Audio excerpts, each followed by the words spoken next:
O que te levou a migrar da vida privada, setor privado, onde você teve sucesso indiscutível pela métrica aqui de abertura de lojas, né, uma marca com mais de 100 anos, para a vida pública, onde a gente sabe, né? Eu, como digital influencer e a minha esposa também, todo dia tem gente falando mal da gente.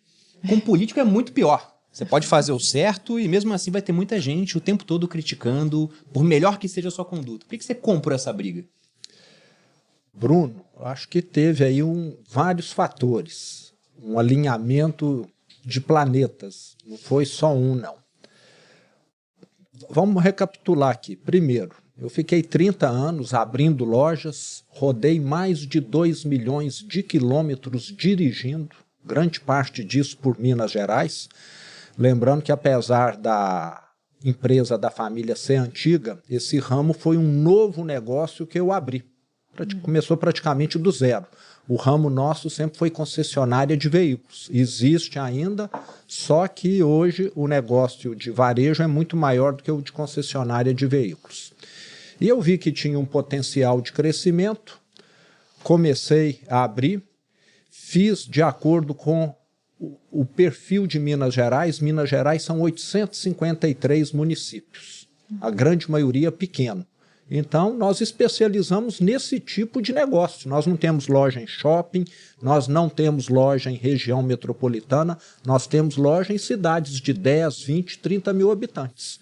E é o que não falta em Minas Gerais. Então, fiquei dedicando toda a minha vida. E chegou 2016, eu falei, eu quero ver essa empresa que eu fiz crescer funcionar sem a minha presença.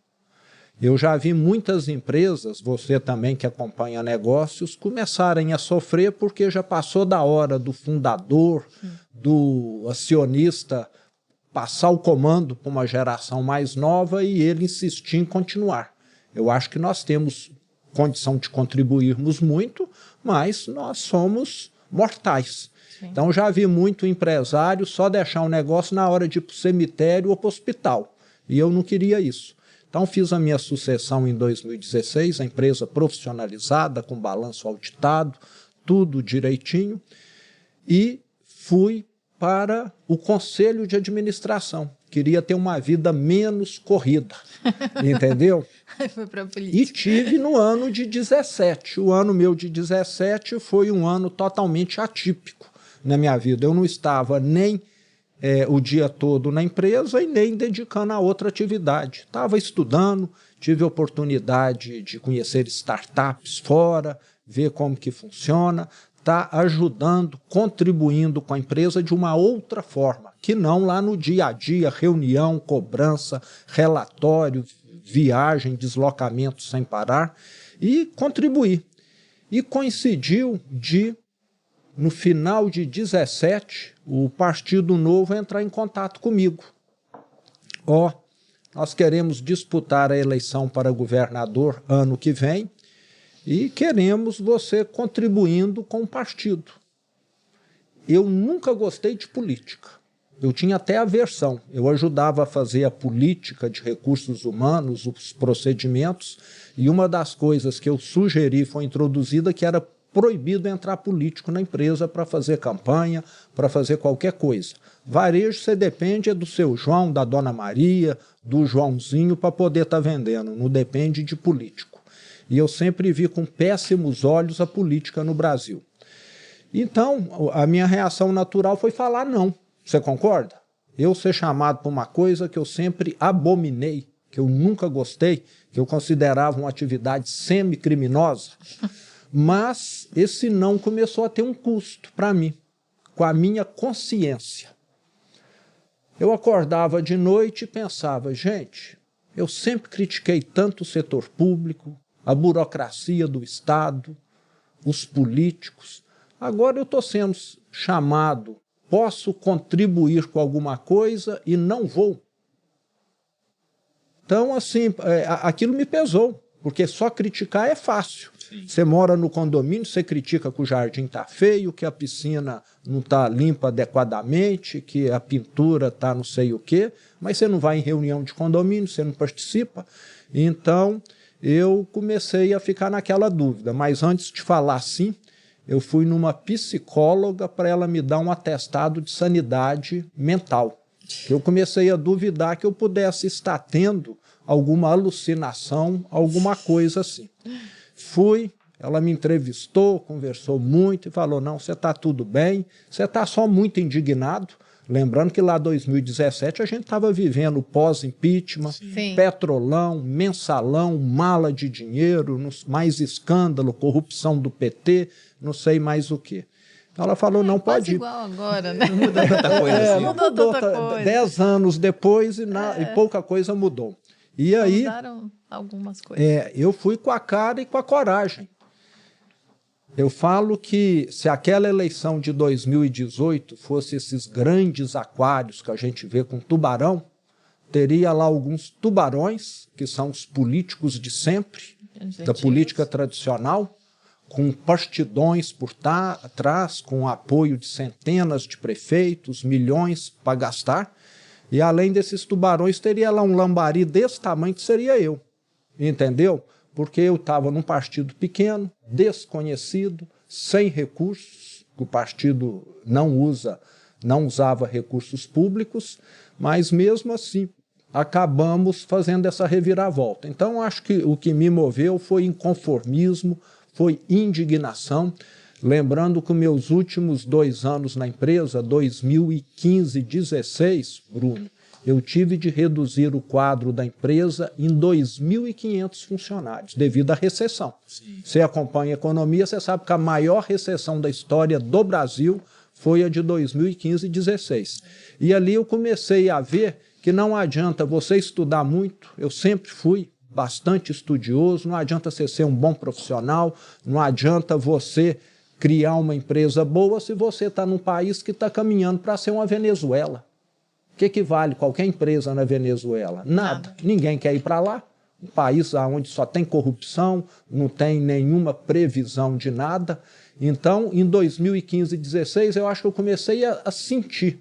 Mas a virada mesmo veio em 2017 com o convite do partido e essa reflexão. E lembrando também que a minha situação financeira me permite estar na política ganhando ou perdendo a eleição, não vai fazer diferença, eu não dependo, graças a Deus, de estar ganhando ou não qualquer eleição para me manter. Meus filhos já formados, criados também.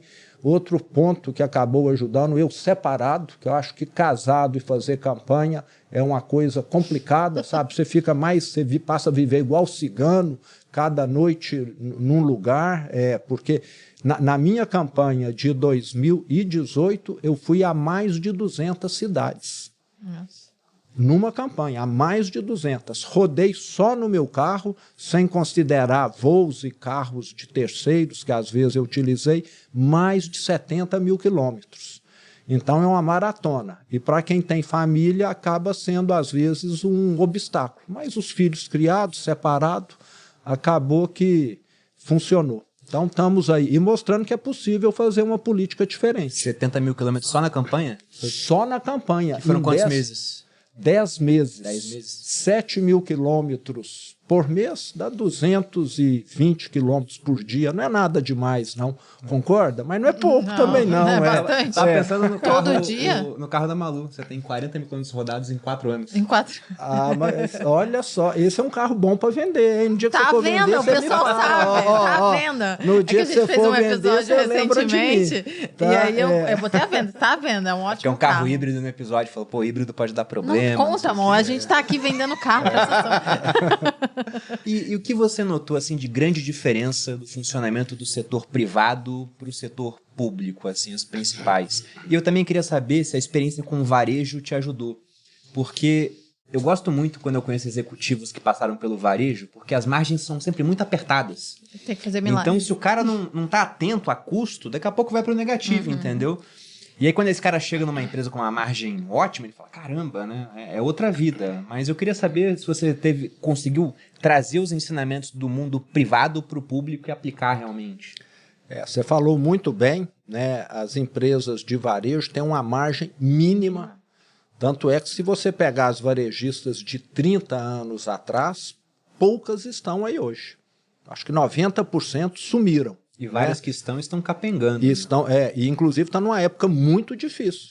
Né? Eu tenho notícias lá da empresa minha, né, que eventualmente eu me inteiro da situação. Nós estamos pagando para trabalhar, entendeu? Pagando para e muitas varejistas estão nessa situação. O e-commerce veio muito forte, a inadimplência está alta, os juros estão altos. O consumidor mudou muito, veio aí Betis, veio outros concorrentes que nunca existiram. Então, o varejo tradicional, que é o nosso caso lá, tem sofrido bastante. Mas ajuda muito, porque eu sempre percebi, o Bruno e Malu, que você precisa, antes de tudo, montar uma boa equipe. E nós temos excelentes pessoas no setor público. Lembrando que no setor público você tem muita gente concursada, capacitada, só que geralmente essas pessoas são relegadas a um segundo plano pela politicagem. Vamos pegar o caso lá de Minas Gerais. Nunca no passado, um servidor de carreira da Secretaria de Meio Ambiente, da Secretaria de Educação, tinha sido secretário de Meio Ambiente ou secretário de Educação. É a mesma coisa que numa empresa, Bruno, falar, vocês aqui podem crescer, mas nunca serão presidentes da empresa. Você está entendendo? Você concorda que isso é uma ducha de água fria no ânimo, no entusiasmo Sim. de quem quer crescer? Então, lá em Minas, e acho que em boa parte do Brasil, funciona assim. Mas nós fizemos processo seletivo, e colocamos pela primeira vez na história uma mulher à frente da Secretaria do Meio Ambiente, que é de carreira lá. Colocamos um ex-diretor, professor, à frente da Secretaria de Educação. E quando você tem gente boa, e nós fizemos processo seletivo, Headhunter, inclusive, que nós usamos quando eu ganhei a eleição em 2018, você já começa a ter um diferencial. Setor público não gosta de gente competente. Gosta de gente que vai para lá para fazer politicagem. Por isso que a saúde não avança, por isso que a segurança pública não avança no Brasil. Esse é o grande problema do setor público. Coloca lá quem é mais cabo eleitoral do que quem entende de saúde, de segurança, de educação, de segurança pública. E lá nós somos hoje, Bruno, o estado que tem o menor número de secretarias. Se você fizer um levantamento, apesar de Minas ser o estado o segundo mais populoso do Brasil, só perde aqui para São Paulo, nós somos o estado mais enxuto, 14 secretarias. Muitas cidades do interior têm mais secretários do que nós temos lá. Agora você precisa de 3 dentistas na sua boca para resolver seu problema no dente? Não precisa. Um dentista bom resolve. Não é? E assim nós fizemos lá. Então o setor público, além de ter gente boa, tem a politicagem que faz com que esse pessoal fique, na minha opinião, subutilizado e também indignado. E nós chegamos lá fazendo essa mudança. Agora, ajudou muito, além dessa visão de pessoal, que eu sempre tive, né? Você ficar sempre com os melhores, estar selecionando eternamente a sua equipe. A questão de ter meta, de ter acompanhamento, não tinha. O ex-governador de Minas, Fernando Pimentel, do PT, a informação que eu tenho é que ele ficou lá 4 anos, não teve uma reunião de secretariado. Eu não sei como que funciona. Eu faço no mínimo 2 por mês. Para poder estar acompanhando, passando as diretrizes, discutindo algumas questões, mas eu acho que o raciocínio no passado era outro, era lotear. É falar o partido tal, essa secretaria aqui é sua, você faz o que você bem entender aqui. E não precisava conversar com outra, com nada. Eu acho que nenhuma empresa, instituição funciona se você não tiver um processo bem lubrificado. Se compras não estiver conversando com produção, que conversa com vendas, que conversa com marketing, que conversa com financeiro, você concorda? Lá ninguém conversava com ninguém. Então dá para ver como o setor público no Brasil não tem eficiência, porque está cada um olhando só para o próprio umbigo. sem olhar o resultado, as sinergias que você pode estar extraindo do todo. Então é um grande manancial de oportunidade. Na hora que chega lá alguém com uma visão de eficiência, com uma visão de entrega, você começa a fazer uma diferença gritante. E o que você viu assim de diferença com essa experiência no setor privado para o que você encontrou nas empresas públicas do estado de Minas Gerais, a CEMIG e a Copasa, por exemplo? Porque você falou do governador anterior, né, o Pimentel. O PT, não posso falar que é só o PT, né? Boa parte da política tradicional funciona através desse esquema de loteamento de cargos, né? Olha, você é meu aliado, então toma aqui uma estatal para você tomar conta, e aí bota um político para gerir uma empresa, sendo que esse cara às vezes não tem nenhuma experiência de gestão. E a empresa acaba virando um cabide de emprego, fica mega ineficiente, era para dar lucro, dar prejuízo, tipo Correios agora, por exemplo. O que você encontrou lá que você falou, cara, isso aqui é... Como é que pode funcionar assim? O que você fez para mudar? Então, isso que você falou é mais pura verdade. Tanto é que a CEMIG e a Copasa, desde que eu fui eleito em 2018, mais do que triplicaram ou quadruplicaram de valor. Inclusive, se puder explicar para quem não é de Minas, o que é a CEMIG e a Copasa? A CEMIG é a nossa operadora de energia elétrica. Né? É como se fosse a CPFL aqui em São Paulo, a CESP, Eletropaulo, qual que está... Enel. Eu acho que é Enel. Então o pessoal acho que consegue entender. A CEMIG é uma grande operadora, tem mais de 8 milhões de clientes e a Copasa é a nossa Sabesp, São Paulo, a Companhia de Saneamento, que também atende mais de 740 municípios em Minas Gerais, responsável pelo fornecimento de água e também tratamento de esgoto. E essas empresas estavam, Bruno, nessa situação que você falou, né? Era cargo político, era para atender favores políticos, mas assim, primeiro, inchadas, da mesma maneira que o Estado. Entre estatais, Estado e autarquias, nós reduzimos mais de 50 mil cargos. 50 mil cargos? 50 mil cargos. Minas, numa crise financeira gigantesca, o governo passado pagava o salário parcelado, não pagava 13º, não fazia pagamentos a fornecedores, repasses para as prefeituras, e você tinha de enxugar. Então enxugamos, era gente demais. Agora o fato assim que mais comprova como uma empresa estatal impede o desenvolvimento, eu vou te contar aqui 2 casos que eu vivi e ainda vivo, de certa maneira, na CEMIG, que é a nossa companhia de energia elétrica. A CEMIG, quem acompanha a vida dela, vai saber que lá nos anos 2010, por aí, ela foi investir no Brasil todo, menos em Minas Gerais. E CEMIG significa Companhia Energética de Minas Gerais. Ela deveria investir em Minas. Mas ela foi investir na Light, no Rio de Janeiro, que você deve conhecer. Foi investimento. Teve um outro que não fica para trás, não. O Parque Eólico Renova, no sul da Bahia.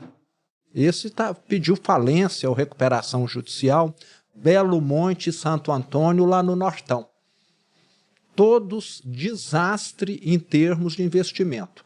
Esses 4 investimentos, conjuntamente, deram de prejuízo contábil mais de 12 bilhões de reais para a CEMIG. A participação societária, a equivalência patrimonial. E você acha que realmente foram investimentos? Um gestor tomou a decisão e ele avaliou mal?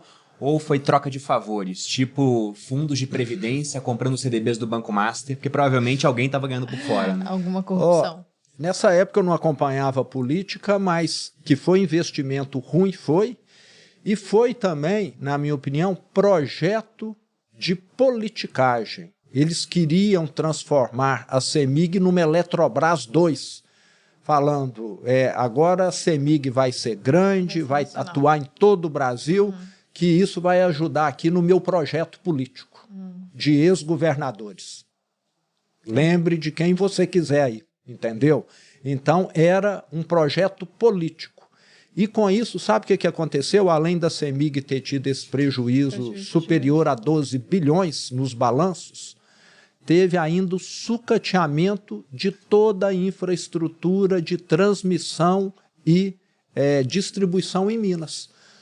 Quando eu fiz a minha campanha em 2018, Bruno e Malu, o que eu mais assisti na hora que eu chegava numa cidade era um produtor rural falando: ó, meu pivô central está parado, tem 4 anos porque eu não recebo energia. Nossa. Ó, a minha indústria, eu tive que comprar um gerador que eu ampliei a produção e a CEMIG não me entrega energia. Escutei isso aonde eu ia. Tanto é que na minha gestão, para poder corrigir isso, nós saímos, a CEMIG completou 70 anos, há pouco tempo. Em 70 anos ela tinha feito 400 subestações. Na minha gestão nós entregamos 200, para você ter ideia. Em 70 anos fez 400, em 7 anos nós estamos fazendo 200, para poder tirar esse atraso. Agora não é só dinheiro que resolve isso. Ela atende o estado todo, o estado de Minas tem o tamanho da França, é quase que o dobro da área do estado de São Paulo. Você precisa, além de dinheiro, de material, de gente para executar. Mas esse problema está quase que resolvido. Dessas 200 subestações, nós já estamos aí entregando as últimas já. E outro problema que, nesse caso, esse não é só incompetência, não, falta de planejamento. Esse é má fé, na minha opinião. Quando eu assumi, Minas Gerais gerava 500 mega de energia fotovoltaica, energia solar. 500 mega. Hoje está gerando quase 14 giga.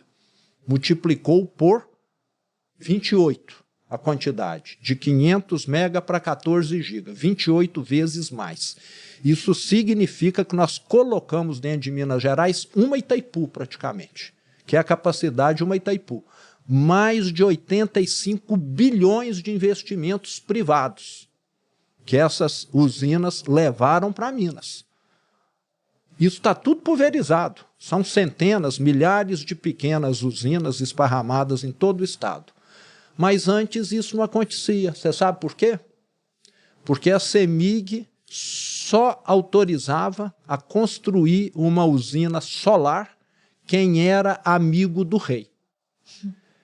Aí o amigo do rei construiu uma usina solar, que era e ainda é, apesar das mudanças, um negócio muito rentável, e na hora que ele tinha a carta de autorização, adivinha se ele construía? O que ele ia fazer? Ele saía no mercado: ó, Malu, eu tenho aqui uma autorização para fazer esse negócio aqui que é muito rentável, você me paga 4 milhões, eu te vendo. Funcionava desse jeito. E a fila não andava para poder privilegiar alguns poucos amigos do rei. Muita gente enriqueceu assim e o estado ficando sem energia elétrica. As represas só baixando.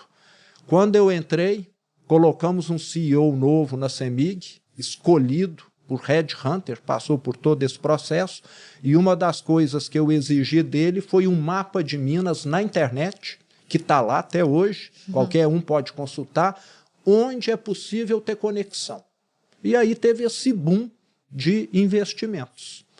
Então dá para ver como uma empresa pode travar o desenvolvimento de um estado e de um país. Por isso que empresa estatal não é um bom negócio. Você citou os Correios aí e está um exemplo atual. Os Correios, na gestão passada, eles chegaram a dar lucro.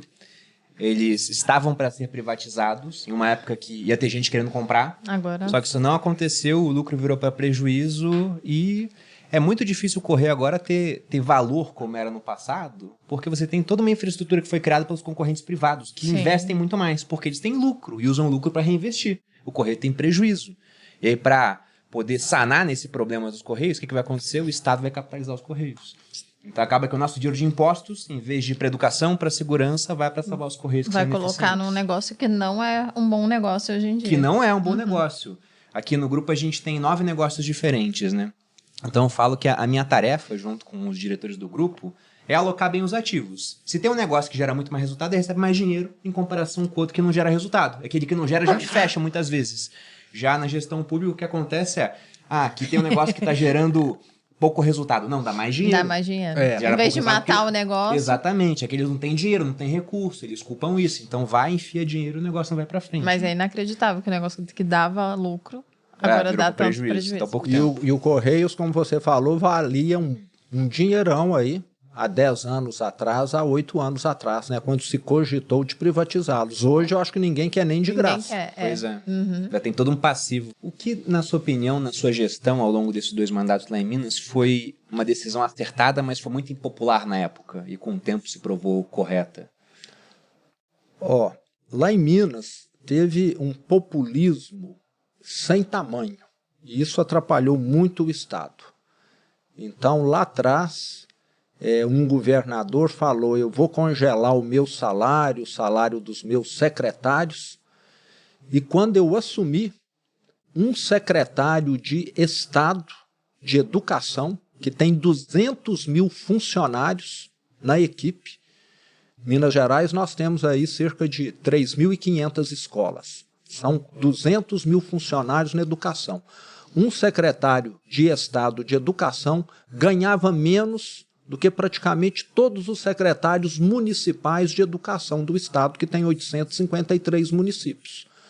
É a mesma coisa que um general ganhar menos do que um major, do que um capitão.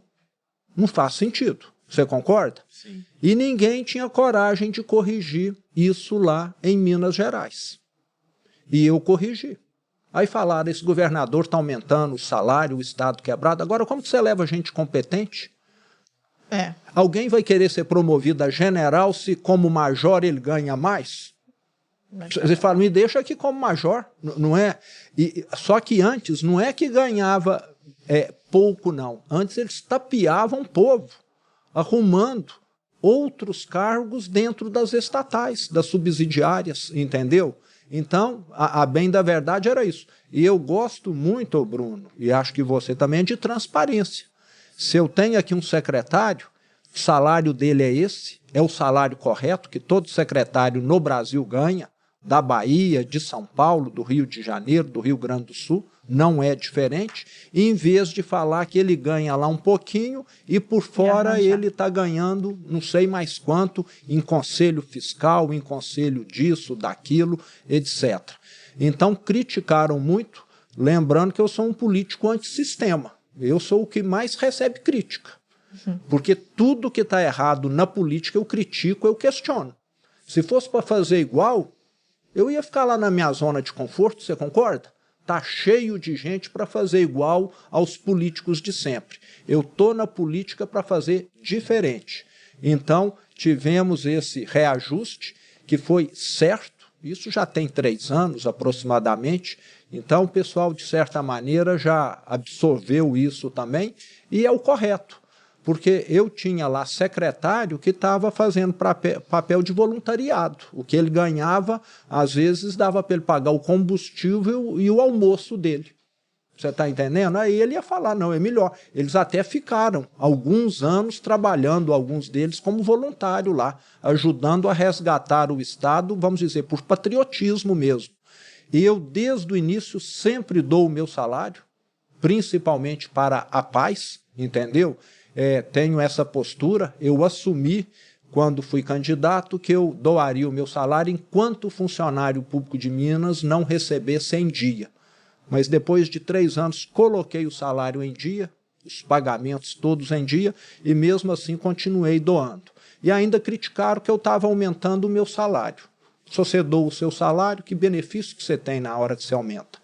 Eles deviam ir lá perguntar para as APAES se elas estão achando bom ou ruim, porque eu tenho doado para essa instituição que eu gosto e admiro bastante.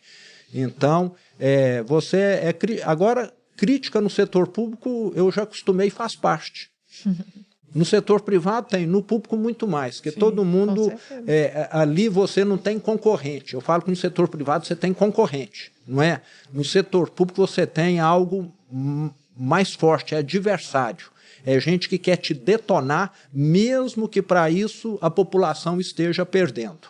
É uma guerra muitas vezes suja que você enfrenta, mas o meu couro foi engrossando aí ao longo dos anos e a gente vai absorvendo cada vez com menos dificuldade esses impactos.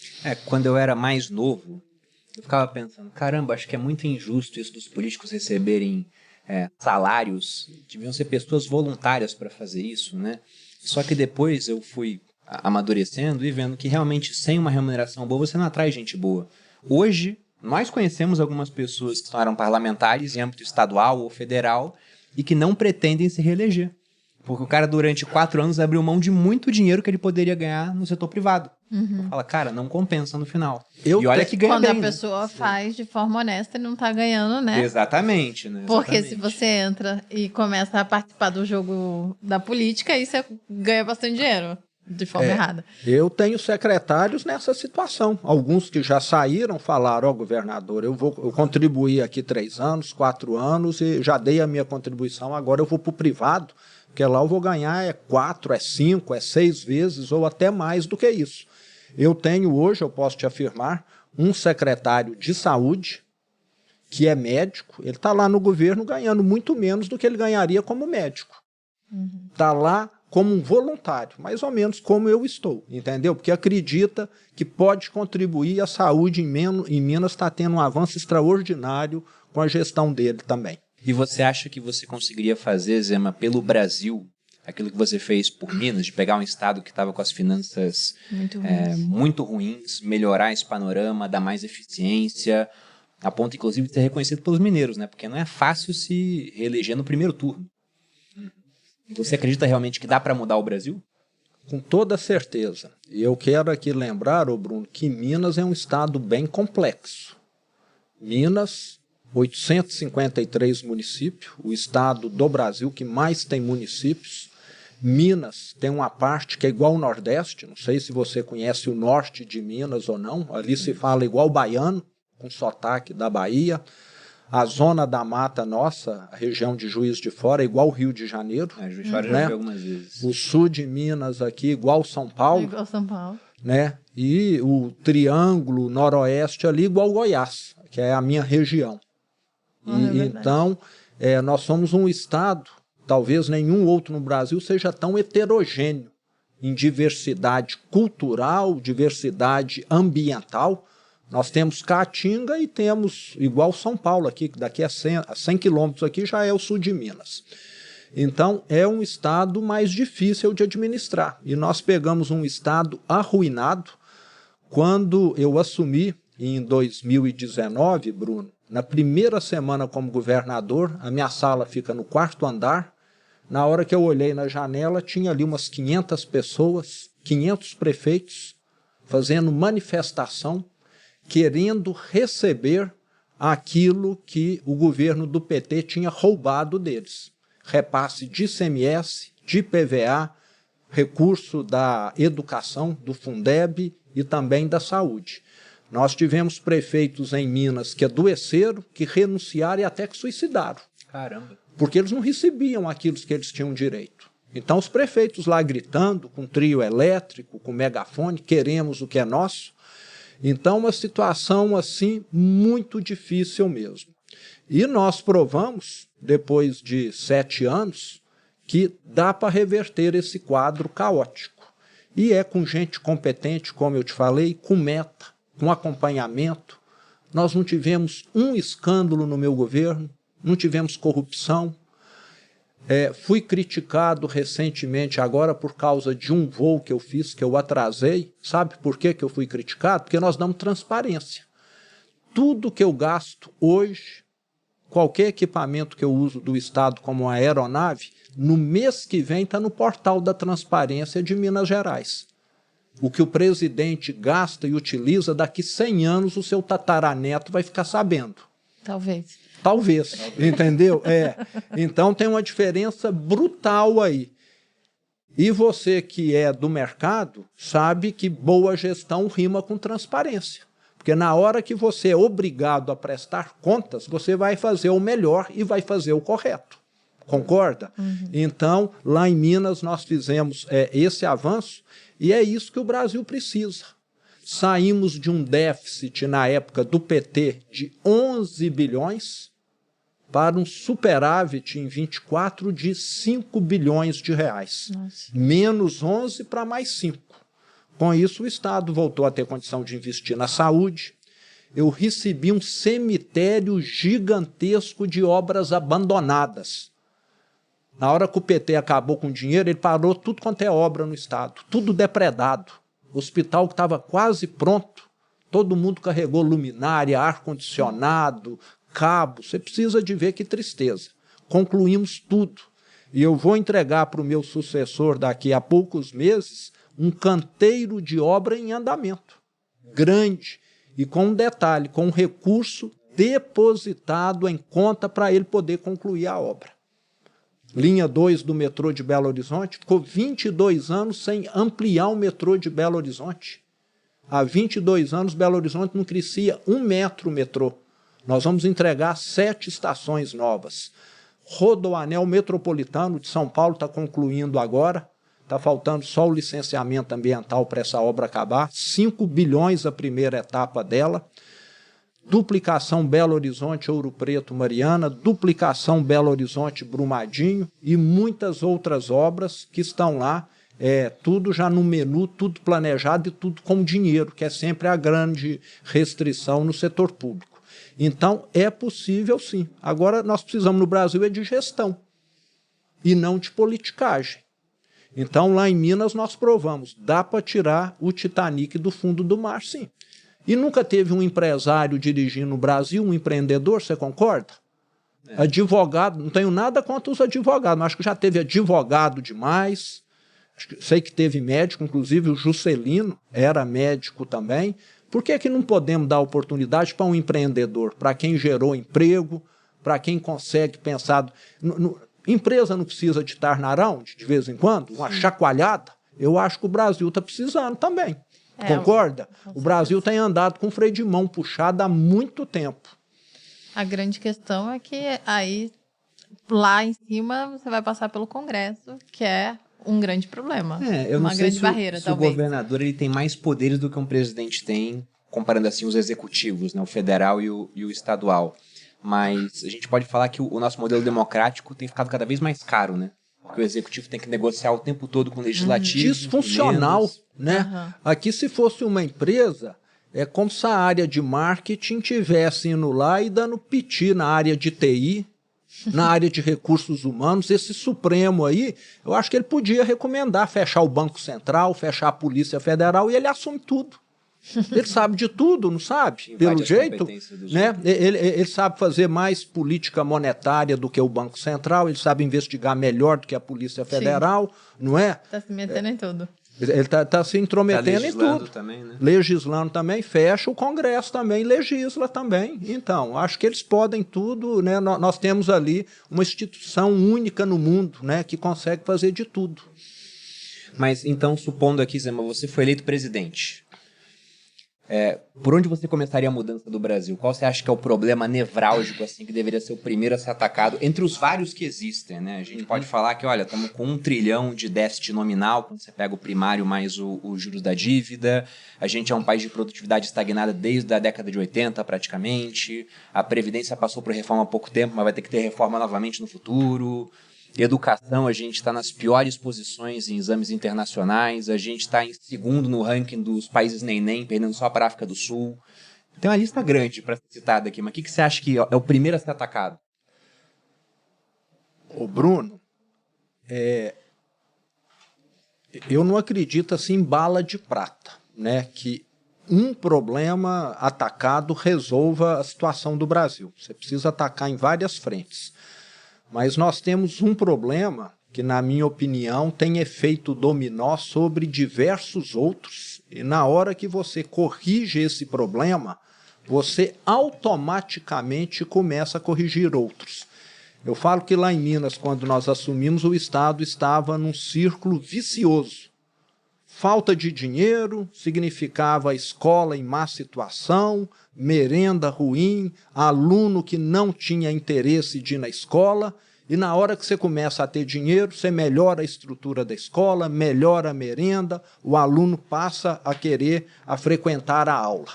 Então você sai de um círculo vicioso para um círculo virtuoso.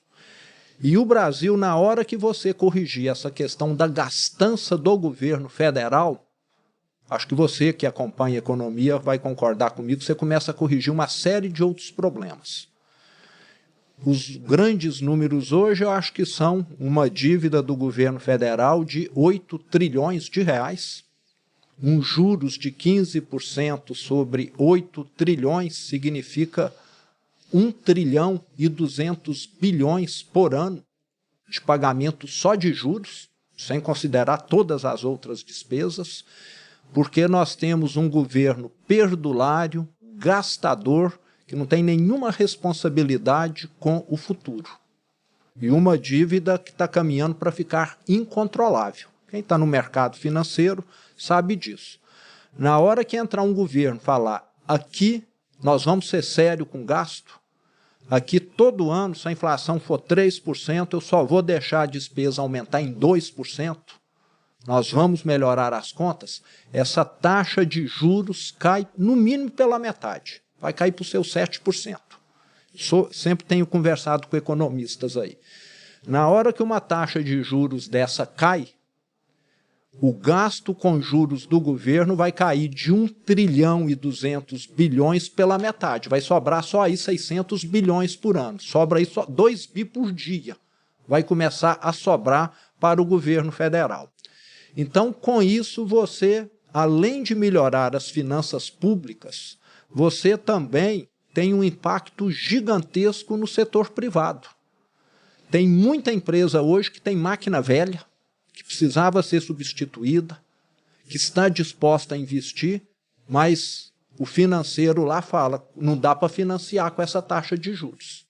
Mas na hora que cair para 7, para 6, para 5, e é possível, essas empresas vão investir, vão se modernizar, vão ficar mais competitiva, vão ficar mais produtiva, e produtividade maior significa renda maior. Sim. E o Brasil começa a soltar esse freio de mão que está puxado aí há muito tempo. Então, a economia andando, a arrecadação melhora, aí você tem condição de investir mais em educação, as prefeituras, os estados, a União, você tem condição de investir mais em segurança pública, em saúde. Então, eu falo que esse problema da gastança do PT, do Lula, é um problema que faz com que o Brasil fique travado. E esse problema é antigo. Aqui no Brasil, parece que falar em economizar no setor público é palavrão, é ofensa. Você concorda? Não é? Todo mundo só quer gastar, todo mundo só quer mais um naco daquilo ali, ninguém quer apertar o cinto. E está aí, inflação até que não está tão alta, mas essa taxa de juros está asfixiando. E vai explodir a bomba se não tiver alguma mudança que for feita por bem, vai ser feita por mal. Porque a dívida está tomando um rumo incontrolável. Você deve conversar com economistas aqui de vez em quando, né? Eles já devem ter mencionado isso até de forma mais clara que eu estou falando aqui, essa bomba relógio que está armada aqui no Brasil. Então eu falo que esse é o grande problema. É como se numa casa você tivesse goteira, comida ruim, colchão velho, roupa que não serve mais em ninguém. Você precisa ter dinheiro para começar a consertar tudo isso, concorda? Sim. Não é? Então a primeira coisa é falar, nós vamos começar a economizar para sobrar dinheiro para a gente consertar todos esses problemas aqui. E devagar você vai melhorando a educação, vai melhorando a saúde. Eu te diria que foi o que nós fizemos em Minas. Sem dinheiro, você não resolve as coisas. Se você não toma conta das contas adequadamente, não sobra dinheiro para hospital, não sobra dinheiro para as escolas, não sobra dinheiro para as estradas, nem para a segurança. Essa questão financeira, né, dos juros aqui no Brasil, eu acho até que ela é relativamente fácil de ser consertada. Porque você falou, poxa, a gente tem uma taxa Selic de 15%. E a gente tem outras taxas de juros de títulos públicos que também estão dentro da dívida pública, né? Mais ou menos metade atrelada à Selic, uns 47%, para pegar o número mais exato, e o restante tem lá IPCA mais alguma coisa, pré-fixados. E a taxa de longo prazo está muito alta também, tá? IPCA mais 7 alguma coisa, né? E vários economistas que já vieram aqui falaram, olha, o Brasil não aguenta isso muito tempo, porque a dívida, juros de 15%, em 5 anos a dívida dobra. se fosse tudo com juros de 15%, né? Só que metade então é muita coisa de crescimento, sendo que não é só a dívida crescendo também, porque você tem mais dívida sendo feita, já que no primário o governo ele arrecada um tanto e gasta mais do que ele arrecada. Você tinha que ter um primário superavitário, você concorda? Exatamente. Além da dívida ainda tem o déficit primário. Pois é, a gente não consegue fazer o superávit, mas quando entra alguém com uma postura muito mais fiscalista, só desse cara ter essa postura, o juros de longo prazo já pode desabar. E aí com isso você começa a ter financiamento para a empresa com juros mais baratos no longo prazo. Então, realmente melhora a produtividade da economia. E um dado que eu acho absurdo, né? Sempre que eu vejo esse dado, que a gente não aumentou a produtividade desde a década de 80, eu penso, caramba, mas veio mecanização. Muita coisa veio aconteceu. Um monte de trator no campo. Antes eram as pessoas, começaram a ter mecanização, ficou muito mais produtivo o campo, por exemplo. Você teve computador, você teve smartphone, você teve robotização, você teve IA. Agora, e não tem produtividade a mais.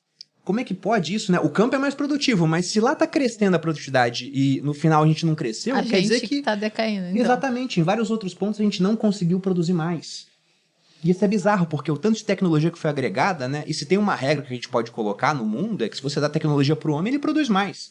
Um cara pescando com a mão, ele é menos produtivo do que um cara que usa uma vara de pescar, que é menos produtivo do que um cara que usa um barco. Mais tecnologia igual mais produção. A tecnologia avançou pra caramba. Se eu pego um cara dos anos 80 e teletransporto pra cá, é outro mundo. E o Brasil não consegue produzir mais. E por quê? Porque não investe. Porque você precisa de capital. Sim. Não é? Projetos aí em outros países, qual que é a taxa interna de retorno? Se for 15%, todo mundo investe. Na Europa, Estados Unidos, concorda? Sim. Aqui 15%, todo mundo vai falar, deixa meu dinheiro rendendo. Para o governo. Melhor. Não é? E um ponto ainda importante, Malu e Bruno, isso é altamente concentrador de renda. Sim. Para onde que vai esse dinheirão? Para quem tem 50 milhões, Sim. 10, 100, 1 bilhão, 2 bilhões. Esse pessoal está rindo, está satisfeitíssimo com esse governo. Agora o pobre que compra o telefone celular parcelado, compra a moto e o carro financiado, está pagando prestação da casa própria, esses estão sofrendo. Eu falo que esse governo dá com uma mão e tira com a outra. Porque o que ele paga de juros, esse 1 trilhão e 200 bilhões, é muito mais do que o que ele paga de Bolsa Família. Se não me engano, é 400, 600 bilhões a ordem de grandeza. Ele dá muito mais dinheiro para rentista do que para pobre que precisa. E aí, pegando dois problemas que eu queria ouvir a sua opinião, Zema, porque na percepção do brasileiro, inclusive o atual presidente, ele tem perdido popularidade por conta disso. Os brasileiros batem muito na tecla da corrupção e tem uma sensação também de que nada vai mudar, né? A gente vê os maiores absurdos e é só mais um dia normal no Brasil. E o outro ponto é criminalidade. A gente teve a operação feita pelo governador do Rio de Janeiro, que gerou muita polêmica, mas depois, quando foram pedir a opinião das pessoas, os moradores de comunidade, os mais afetados pela operação e pela criminalidade, eram os que mais aprovavam a operação. Só que, mesmo com esse tipo de operação, a percepção também é que o Brasil, se não é, ele está às portas de virar um narco-estado. A gente olha para o México e pensa, pô, o México é um narco-estado. Acho que o mexicano olha para cá e pensa a mesma coisa. Então, eu queria ouvir sua opinião sobre esses pontos, né? Como combater corrupção, que parece que é endêmica, né? É algo que está arraigado na política brasileira, e como também diminuir a criminalidade, sendo que hoje a gente já tem, inclusive, a criminalidade se infiltrando nas maiores esferas de poder do Brasil, né? Bom, Bruno, vamos falar de corrupção primeiro. Eu acho que corrupção, primeiro, você tem de ter aí uma tolerância zero. Transparência que eu falei agora há pouco. Fundamental, você concorda? Se uma empresa de capital aberto, o acionista não sabe o que os CEOs, os diretores ganham, estão gastando, vai virar uma zona. Não vai? Sim. Tem de ter acompanhamento do conselho de administração. Então, aqui no Brasil, nós temos de acabar com essas caixas pretas que existem dentro do setor público. O presidente pode gastar, não sei o quê. O único gasto, na minha opinião, que tem que ser confidencial é aquele referente à segurança do país. Se o país comprou uma arma lá, está colocando uma base na divisa com a Venezuela, tudo bem, por uma questão de segurança nacional. Mas, tirando isso, tem de mostrar tudo que é gasto. E aqui no Brasil não se mostra. E regras também, que eu falo, duras. Eu sou o governador de um estado, Bruno, que tem 300 mil funcionários públicos. Você sabe quantos parentes eu tenho lá na folha de pagamento? 0. Sabe quantos parentes meus fornecem para o estado, prestam serviço para o estado? 0 também. Acho que nós temos de ter esse tipo de rigidez no setor público. Você tem algum parente fiscalizando também? Porque em vários estados é assim, né? O governador, quem fiscaliza ele é a própria esposa. Não, também não tenho, não. Não nomeei nenhum parente para o Tribunal de Contas do Estado, que é outra coisa comum aqui no Brasil, né? Não tenho nenhum parente que é juiz, desembargador também. Até tenho orgulho de ser o governador de Minas que mais nomeou mulheres para o Tribunal de Justiça, desembargadores, 5 ou 6 que eu já nomeei. Nenhuma parente, todas selecionadas, entrevistei uma por uma. Então, eu acho que nós precisamos separar o público do privado. Agora, na hora que um ministro do Supremo, a mulher dele tem um contrato, me parece, para ganhar 3 milhões por mês de um banco que só está fazendo fraude, isso para mim é de república de banana, aonde acontece esse tipo de coisa. Se acontece, não num país sério. Se isso acontecesse num Japão, lá eu penso que a pessoa teria até suicidado, porque lá tem honra. Parece que aqui nós não temos isso, não. Né? Aqui nem demissão a pessoa tem vergonha de pedir. Né? Então, acho que nós precisamos começar a moralizar. E para isso é preciso bons exemplos. E é o que eu também, além de parente, fiz lá em Minas. O ex-governador do PT, que é o governo, né, o partido que se diz tudo pelo social, morava num palácio com 32 empregadas, governantas, garçons, cozinheiros, ia e voltava para o trabalho todo dia de helicóptero. O governo do PT é isso, entende? Eu aluguei uma casa, que eu pago o aluguel, eu tenho uma empregada que eu pago do meu bolso, eu vou e volto todo dia de carro, porque inclusive peguei uma casa próxima do meu local de trabalho. Então, esse governo do tudo pelo social costuma dar exemplo ao contrário. E isso contamina. Sim. Se o presidente faz isso, o ministro quer fazer. Se o presidente faz isso, não sei quem lá quer fazer igual. E quando eu faço, eu exijo da minha equipe fazer igual. Sim. Então, eu acho que corrupção você começa a combater com bons exemplos e com leis rígidas também. O Fachin está lá no Supremo querendo colocar um código de ética e parece que ninguém está querendo código de ética. Para quê? Porque parece que está se beneficiando dessa zona que está lá. Sim. Não é? O outro tem o irmão que é sócio lá do Master, tem negócios com o Master também. Então, é necessário separar esse público do privado. Quem tem cargo público tinha de fazer uma declaração, ser muito mais fiscalizado do que quem é do privado. Eu venho do privado igual você, eu tinha fiscal lá todo dia do ICMS, da Receita Federal, do Banco Central, do município. Agora o sujeito é ministro, ele não pode ser fiscalizado? Tinha de ser mais, ele está lidando com dinheiro público, você concorda? Sim. Uhum. Se você é aqui do privado, o limite do dano que você pode causar é sobre os seus recursos. O limite que ele pode causar lá é o Brasil inteiro. Então tinha de ser muito mais fiscalizado. E com relação à criminalidade, é um pouco nessa mesma linha aí, precisa ter rigidez. Eu gosto muito de citar um caso um tanto quanto extraordinário que nós tivemos em 2021 em Minas Gerais, mas para mostrar que tem efeito didático sim. Em 2021, na cidade de Varginha, a inteligência da nossa polícia detectou que uma fazenda foi alugada por 28 homens e tudo indicava que eles tinham lá um arsenal de guerra.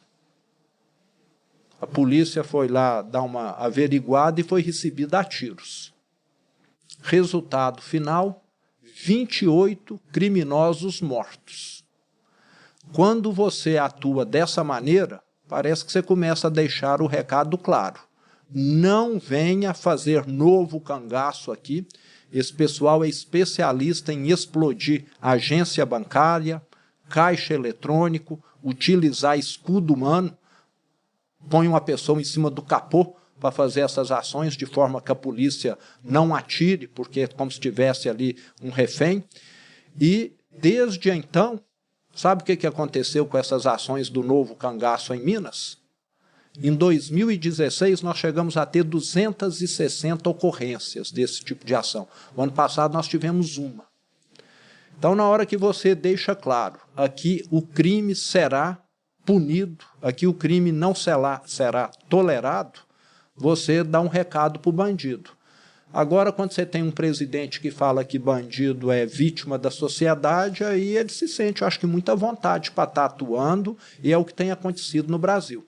Então, nós precisamos tornar as leis mais rígidas aqui. Bandido não recebe polícia com diálogo, nem com buquê de flores, recebe polícia com bala.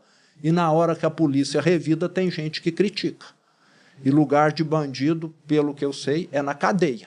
E não com tornozeleira na rua, bandido que oferece algum grau de risco para a sociedade, como muitas vezes tem feito no Brasil. E nós temos hoje uma das legislações, Bruno, mais permissivas do mundo. Eu posso te mandar depois um prontuário de uma pessoa lá de Belo Horizonte que já roubou mais de 80 celulares e está solto. Ele rouba, passa um dia detido e na audiência de custódia o juiz solta ele, porque ele ainda não tem nada de condenação transitada em julgada. E vai repetindo, virou profissão. Roubar celular. E muitas vezes isso é o primeiro passo para ele amanhã estar armado e começar a matar também. Então o Brasil tem se transformado numa escola de criminosos por causa de um governo permissivo, um governo que acha que a pessoa não tem livre-arbítrio para escolher, que acha que ela é vítima da sociedade. Todo mundo tem livre-arbítrio. Quem foi para o crime é porque em determinado momento optou por isso. Então, o que nós precisamos realmente é endurecer essa guerra. O ano passado, quantos mil mortos? 35 mil. Qual é o país recordista, campeão há décadas no mundo em homicídios? O que nós vivemos. Não tem nenhuma guerra no mundo que mata tanto quanto aqui. Acho que nem se somar todas, mata tanto quanto se mata aqui no Brasil. Então, é um país que precisa mudar. E isso tem um custo para a sociedade gigantesco. Primeiro, um custo social. Sim. Quantas mães, quantas famílias são destroçadas porque perdem seus filhos? Sim. Você já pensou que tristeza? Não é? Ficam abaladas, traumatizadas, sem condição de fazer nada, porque perdeu um pai ali que sustenta filhos, ou um filho, alguma coisa assim. Tem um custo para o Estado gigantesco na saúde. Sim. Quantas pessoas são atendidas com tiroteio, traumatizadas por perseguição, etc. Tem ainda um custo para a Previdência, quantas ficam aí inválidas. Né? Levou um tiro na coluna, teve um membro amputado por causa aí dessa rivalidade, dessa guerra. Então o custo para o Brasil é gigantesco. E você perde, geralmente, homens novos que estão na idade produtiva. Realmente, a criminalidade é um problema que ele é um dos mais urgentes no Brasil, né? Até porque é um negócio hiper rentável.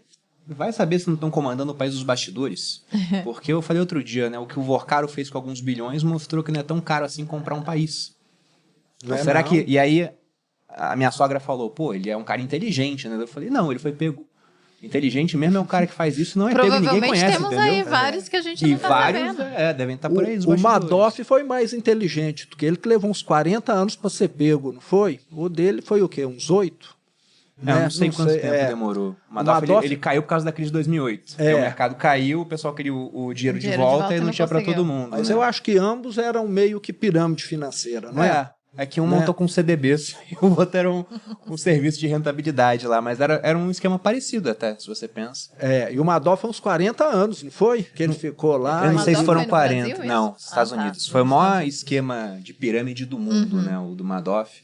E ele é um cara que ele ajudou a criar uma das bolsas americanas, a Nasdaq, ele foi presidente da Nasdaq. A gente assistiu um documentário sobre, né? dele, muito bom. Quanto à educação, Zema, por que você acha que o Brasil não progride em educação? Sendo que se você quer que um país ele tenha desenvolvimento, seja mais produtivo, isso geralmente acontece porque as pessoas receberam educação, elas têm boas ideias, elas empreendem naquele país. Se o ambiente for amigável para isso, né? Se tiver propriedade privada, se eles tiverem clareza de que o resultado vai ser deles, se tiver mais segurança jurídica, mas tudo parte da educação. E no Brasil a educação ela é sofrível. Eu, quando era militar, a gente fazia uma prova de redação para escolher os soldados que iam fazer curso para se transformar em cabos, que era a graduação seguinte. E aí eu pegava soldado que estava na faculdade de engenharia, de administração, o cara fazia uma redação 20 linhas, com um ponto só. Começava aqui, vírgula, vírgula, vírgula, só tinha um ponto final lá. Tudo escrito errado. Universitário. Assim, e o cara era universitário. Entendeu? Então esse é o nível de educação do Brasil hoje, né?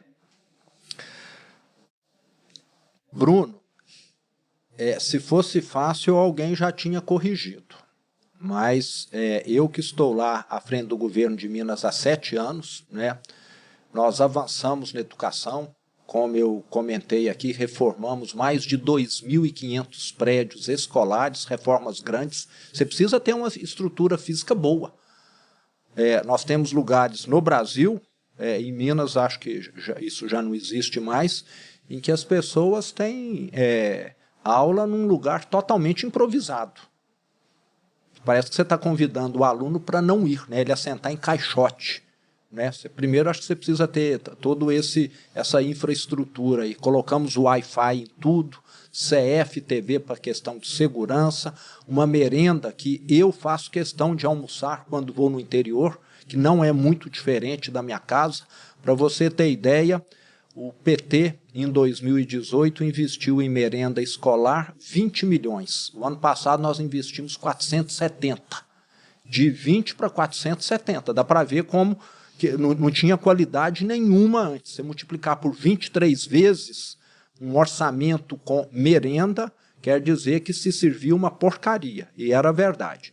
Então, hoje, essa merenda é muito boa, mas isso é o básico. Isso não quer dizer que as crianças vão aprender.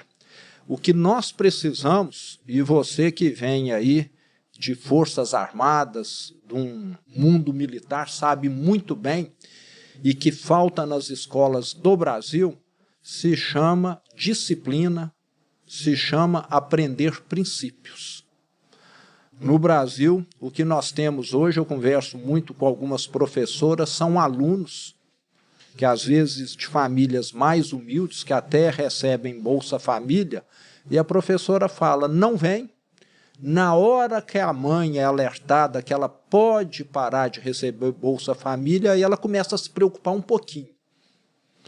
Então, na minha opinião, todo pai, toda mãe tinha de ser responsável, recebendo ou não Bolsa Família, pela frequência dos filhos. Igual você precisa estar em dia com os seus pagamentos de impostos, você precisa estar em dia também com a frequência do seu filho à escola. Você entendeu? Eu acho que num país onde as pessoas ainda não têm esse sentimento da importância de frequentar uma escola, nós precisamos endurecer um pouco a regra. Falar, seu filho precisa ir pelo menos 80% das aulas, caso contrário, você não está em dia com as suas obrigações como cidadão, como votar, como prestar o serviço militar, etc. Então, eu sou meio linha dura mesmo, porque senão você não muda as coisas.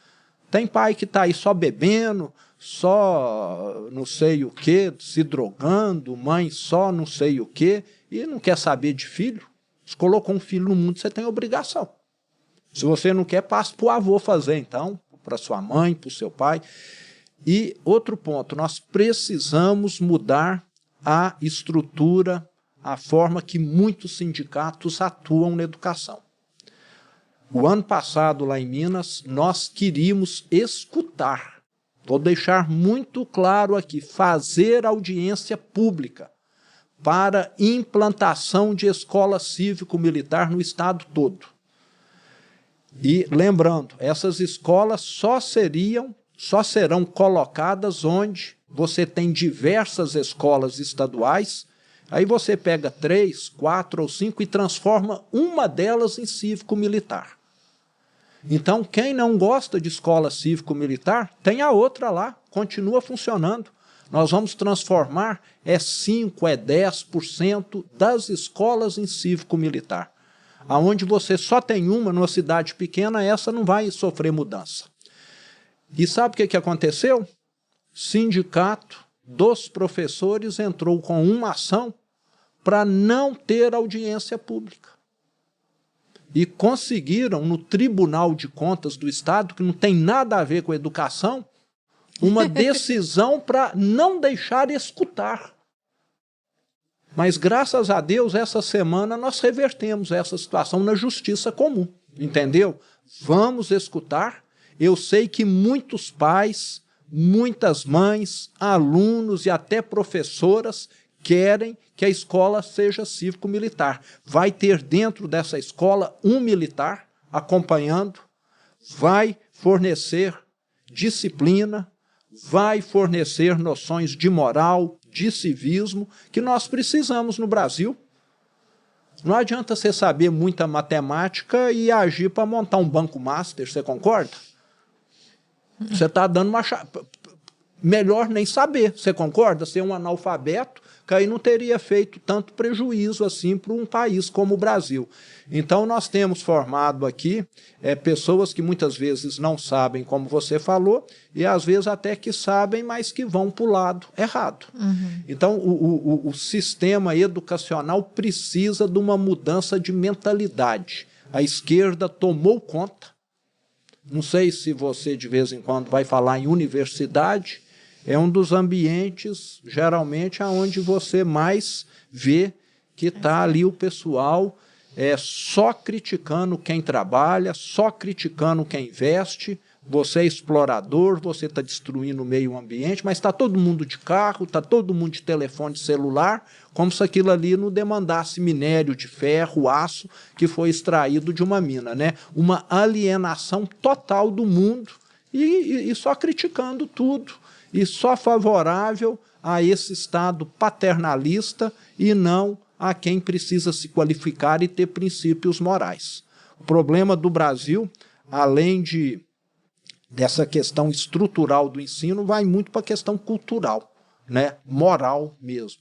As pessoas precisam ter um modelo mental diferente, de que trabalhar vale a pena, de que se qualificar é importante, e não ficar só pensando que dia que esse governo aí vai me dar uma boca aí, uma bocada para me resolver meus problemas, que é o que muita gente faz. Com certeza. Quer comentar sobre isso? Sobre o cívico? No colégio militar e depois na faculdade eu achei pública? Interessante, achei uma boa talvez uma boa alternativa algumas, né? Porque eu estudei em colégio militar, o Bruno estudou também, então... Eu no Rio de Janeiro, você passou por Manaus? Eu passei por 2, Campo Grande e Manaus, e faz diferença. Agora, uma pessoa só dentro do colégio não vai fazer tanta diferença, eu acho. Depende do tamanho você da vai escola, precisar de um pouco mais de É porque os colégios militares que a gente passou, eles eram grandes. de militares. Sim, nós temos lá os colégios Tiradentes, que aí são nessa linha que vocês estão falando. Tem colégio né? militar também, acho que em Juiz de Fora e Belo Horizonte, não tem? Tem, do Exército, tem. Foi esse que a gente estudou. E foi muito bom. Eu só conheço uma pessoa que fez colégio militar comigo que não se deu bem na vida, que se envolveu com drogas. O restante, todo mundo se deu bem na vida. No Rio de Janeiro tem aqueles também que foram pra lados que a gente não tem certeza. Ele se deu bem, só não sabe se é do bem ou do mal, entendeu? Ele tá bem. Pode ser, né? Mas... E outra que você falou da faculdade, né? O Bruno não fez faculdade. E eu sempre falo pra ele que é um mundo completamente à parte. Porque como ele fez academia militar, ele não passou pela parte acadêmica civil, que é realmente uma loucura, assim. Eu fiz faculdade pública e... Aonde que você fez? No Rio de Janeiro. Fiz Unirio. Ciência política. Fiz ciência política, que o Bruno carinhosamente... Então você estava no ninho das cobras. Exatamente. Então. E é muito dos engraçado. Escorpiões. De todos os peçonhentos. E o Bruno sempre fala que era ciências soviéticas, porque só tinha um lado da política lá, não tinha os dois, entendeu? Sim, só um lado. E na minha casa, meu pai é militar, meu irmão é militar, eu era tida como uma pessoa de esquerda. Na faculdade, eu era tida como uma pessoa de direita. Então, tudo depende do referencial.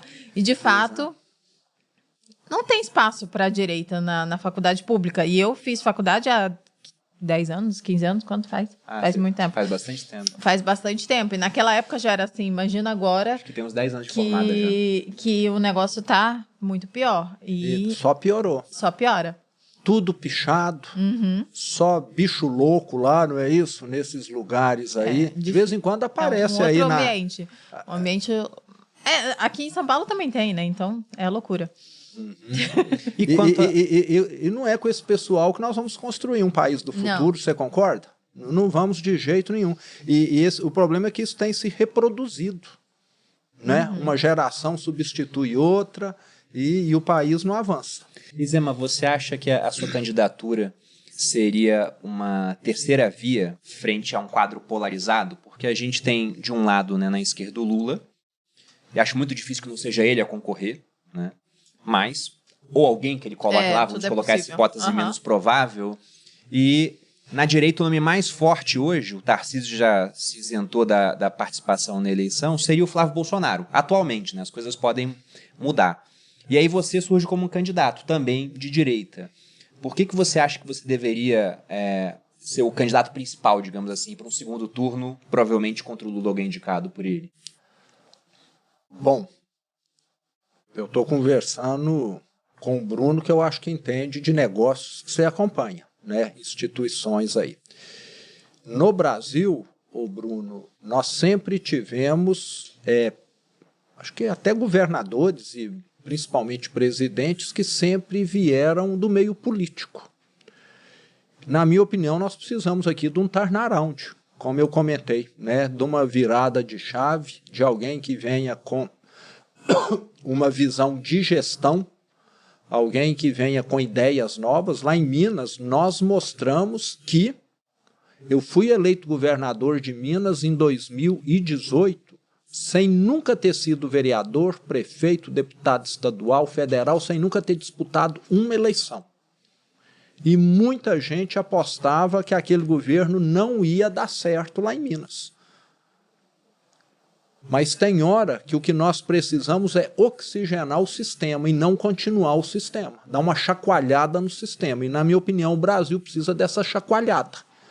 E, infelizmente, quem já está na política há 10 anos, há 20, há 30, etc., que vem de família política, etc., já incorporou, não sei se felizmente ou infelizmente, diversas práticas que eu considero que são ruins para o país, como loteamento de secretariado, de ministério, que nós comentamos, como você ou alguém da família fazer um negócio com banco master e achar que isso é normal. Para mim não é.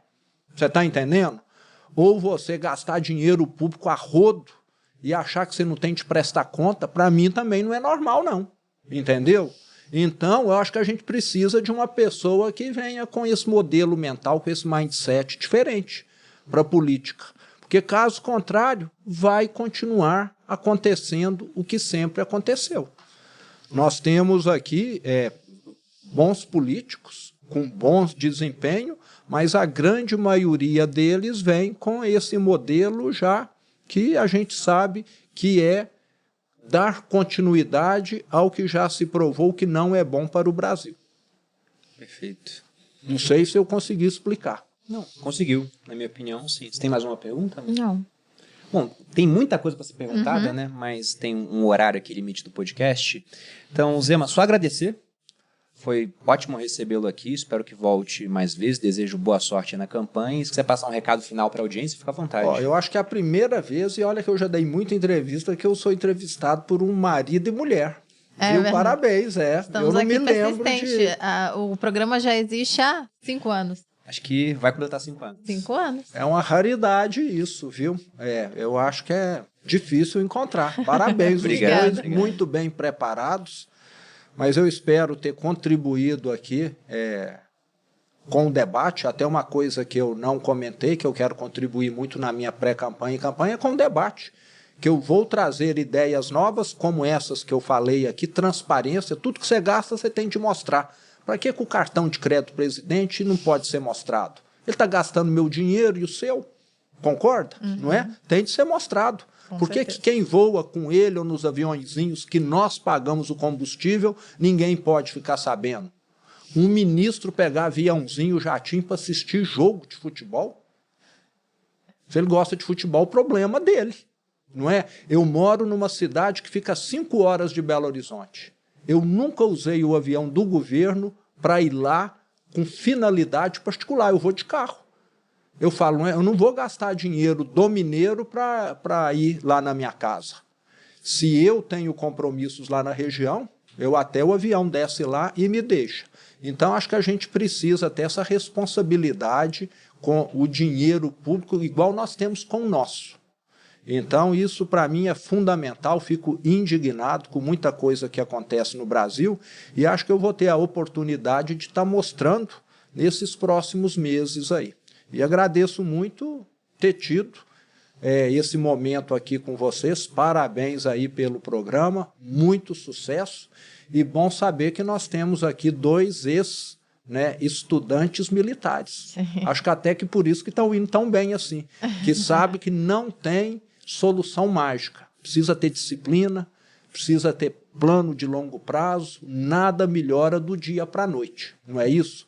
Mas ao longo de 10 anos dá para melhorar muita coisa. Então é essa noção que nós precisamos estar levando para os brasileiros. Muito obrigado.